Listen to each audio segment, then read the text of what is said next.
Le racquethlon, je l'ai découvert par un collègue à mon frère qui en fait a développé les sports 4 raquettes.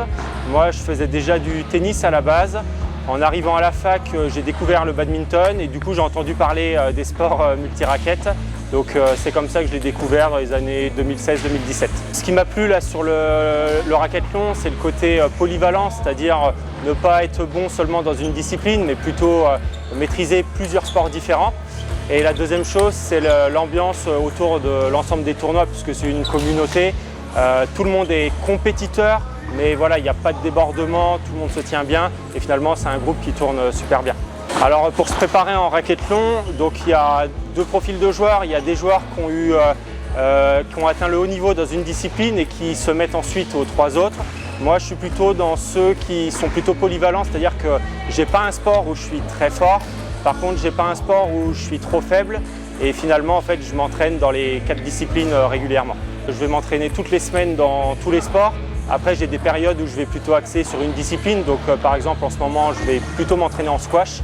Mais avant un tournoi, je suis obligé de rejouer dans toutes les disciplines. Le circuit français, en fait, il se développe énormément puisque dans les années 2015-2016, c'était 1 ou 2 tournois par an.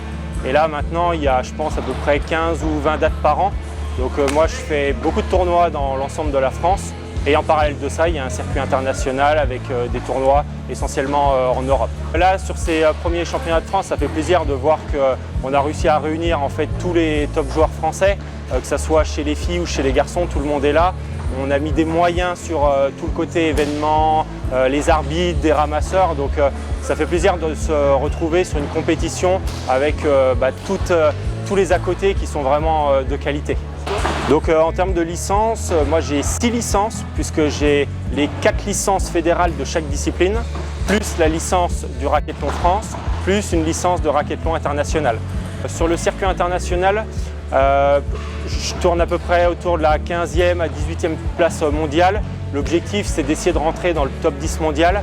Après, l'écart de niveau, il est beaucoup plus important et c'est déjà très compliqué de rentrer dans les 10 meilleurs. Et je ne fais plus partie maintenant des jeunes. Il y a des Lucas Teyer qui arrivent. Donc je pense que ça sera compliqué de viser plus haut. Donc je me concentre plutôt sur un événement particulier, les championnats du monde. Et ça sera compliqué d'aller plus loin. Là, sur les championnats de France, je suis peut-être l'homme à abattre. Après, il y a quand même un joueur que j'ai jamais battu jusque-là. Donc voilà, ça va être compliqué de gagner sur le tournoi, d'atteindre déjà la finale, puisque tout le monde veut essayer de me battre. Mais ensuite, en finale, si je l'atteins, ça va être compliqué de gagner.